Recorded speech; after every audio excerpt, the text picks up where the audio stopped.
Récemment, j'ai reçu une question sous l'une de mes vidéos. Comment automatiser le remplissage des balises métatitres et métadesk au sein du bloc Yoast SEO sous WordPress? C'est une super question parce qu'avoir ces balises bien optimisées est essentiel pour le référencement des articles. Dans cette vidéo, on va voir comment on peut non seulement renseigner automatiquement ces balises, mais aussi ajouter le mot-clé ciblé directement dans le bloc Yoast SEO de WordPress.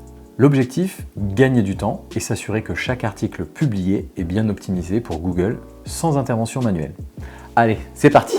Donc on se retrouve sur le logiciel Make qui me permet de faire des automatisations. Et ce que vous voyez à l'écran, c'est l'automatisation que j'ai montrée dans une vidéo précédente, où je mettrai le lien juste au-dessus, et qui permet, à partir d'un fichier Google Sheets, donc, qui est celui-ci, où je vais donner un titre pour mon article et indiquer le mot-clé principal que je souhaite cibler. Et à partir de ces informations, cette automatisation va créer un article sur mon blog WordPress de A à Z. Et la question qui m'a été posée dans les commentaires de cette vidéo, c'est concernant les modules métatitres et métadesk, sont-ils utilisés? Je ne les vois pas dans le module WordPress. Et donc l'internaute faisait référence à ce module-ci qui permet, une fois qu'on a créé avec l'intelligence artificielle tous les contenus, que ce soit le sommaire, l'introduction, la conclusion, les métatitres, les métadesk, de venir ici créer un nouvel article directement dans WordPress. Et effectivement, quand on ouvre ce module, on se rend compte qu'il n'y a aucun champ qui permet de renseigner nativement le métatitre et la métadesk qui ont pourtant été générés par l'intelligence artificielle. Et donc là, vu qu'on n'a pas cette possibilité, il faut qu'on récupère le résultat ici du module métatitre, qu'on copie le résultat, donc le titre qui a été généré par l'intelligence artificielle, qu'on aille sur le back-office de notre site WordPress et qu'on modifie l'article qui a été publié ici par l'automatisation et qu'on vienne alimenter à la fois le métatitre et également la métadescription. Donc c'est une opération qui est manuelle et dans cette vidéo, du coup, on va voir comment est-ce qu'on a résolu ce problème-là. Donc, une première option est d'aller directement dans le back-office de WordPress. Donc là, on est sur mon blog de décoration d'intérieur et on peut aller regarder Yoast SEO, qui est mon plugin SEO. On va aller dans Réglages. Donc ça, c'est une première manière de faire. On va aller dans Articles. Et dans Articles, ici, vous allez avoir souvent une balise ici qui va être automatiquement renseignée et qui indique peut-être titre de l'article. Donc ce qui veut dire que à chaque fois que vous allez créer un nouvel article sur votre WordPress, Yoast, qu'est-ce qu'il va faire? Il va prendre votre balise H1, donc le titre de votre article, et il va venir également le mettre dans la partie métatitre.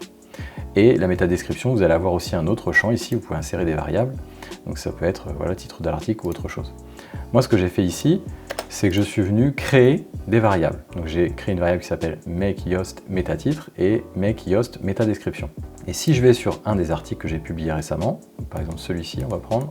Donc si je descends dans la partie Yoast, on voit ici que au niveau du métatitre, on a bien ma variable make Yoast métatitre et pareil pour la métadesk. Et en fait, ces variables-là, c'est des champs personnalisés qui sont ici, champs personnalisés. Donc si vous n'avez pas ce bloc qui apparaît, vous pouvez le rajouter dans les préférences ici et activer les champs personnalisés qui sont là. Une fois que ça apparaît, ici, vous avez la possibilité de renseigner de nouveaux champs. Donc là, moi, j'ai créé un champ métatitre et métadesk.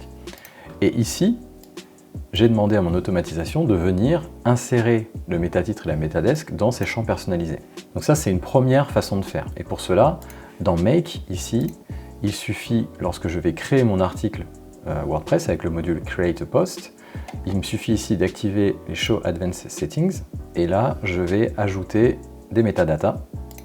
Et dans Metadata, ici, je vais tout simplement reprendre mon champ Yoast métatitre. Et ici, je vais venir récupérer la valeur de mon titre. Donc là, c'est le résultat du module métatitre, numéro 6, et je vais indiquer que c'est ce résultat-là que je veux mettre dans mon titre. Pour la métadescription, je vais faire pareil. Je vais ajouter un autre item. Je vais venir coller ma variable ici. Et là, c'est le résultat de la métadesk, c'est le module 7. Voilà, donc là, je vais faire Save. Et on va, ici dans mon Google Sheet, j'ai créé un article sur comment meubler un studio. Le mot-clé principal, c'est meubler studio. Et l'ID catégorie, c'est une catégorie qui s'appelle petite surface sur mon site. Et donc, j'ai automatiquement renseigné l'identifiant grâce à une table de correspondance. Et donc là, je vais lancer l'automatisation. Donc l'automatisation, c'est terminé. On va aller directement ici dans le calendrier voir notre article. Maintenant, je vais descendre dans la partie Yoast et on voit ici que les variables des balises titres et métadesk sont renseignées. Là, on a bien nos variables et si je descends plus bas, j'ai bien renseigné ici mon méta-titre, meubler un studio, astuces et idées pour optimiser l'espace, et méta-description, découvrez nos conseils pour optimiser votre studio. Donc ça, c'est une première manière de faire.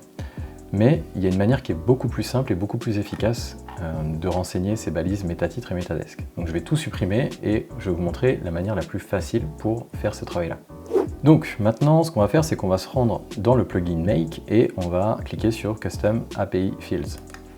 Une fois qu'on est sur cet écran, on va aller dans l'onglet Post et on va faire une recherche sur Yoast. Donc là, j'ai un certain nombre d'éléments qui sont en jaune, voilà, qui s'affichent. Et moi, ce qui m'intéresse pour mon WordPress, ce sont ces trois éléments-là. Donc, on va avoir le title, qui va correspondre à notre méta-titre dans notre bloc Yoast. On a notre méta-description. Et en bonus, on a également le focus keyword. Donc là, je vais activer les trois et je vais sauvegarder.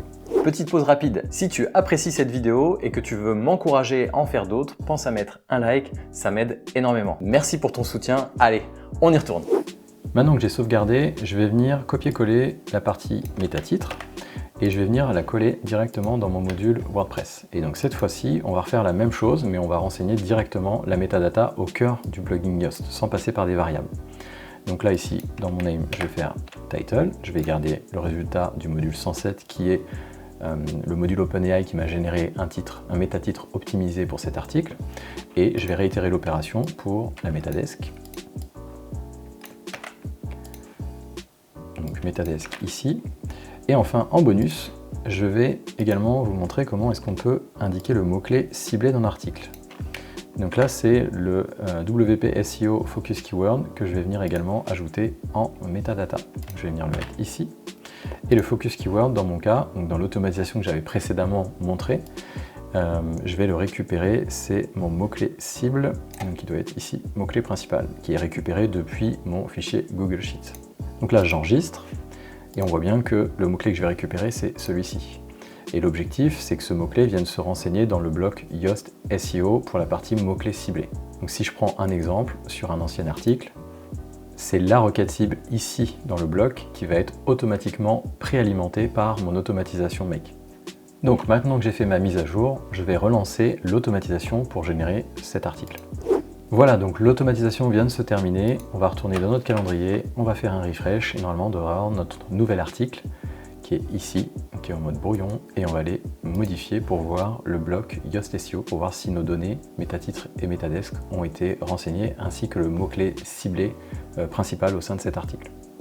Donc voilà, j'ai bien mon mot-clé ciblé Meubler Studio. Ici, j'ai bien remplacé la variable initiale par directement le titre, le méta-titre de mon article. Et ici, j'ai bien la méta-description. Et si on regarde, donc là, c'est Meubler un studio, astuces et idées pour un petit espace. Donc là, je vais aller dans le résultat du méta-titre, Meubler un studio, astuces et idées pour un petit espace.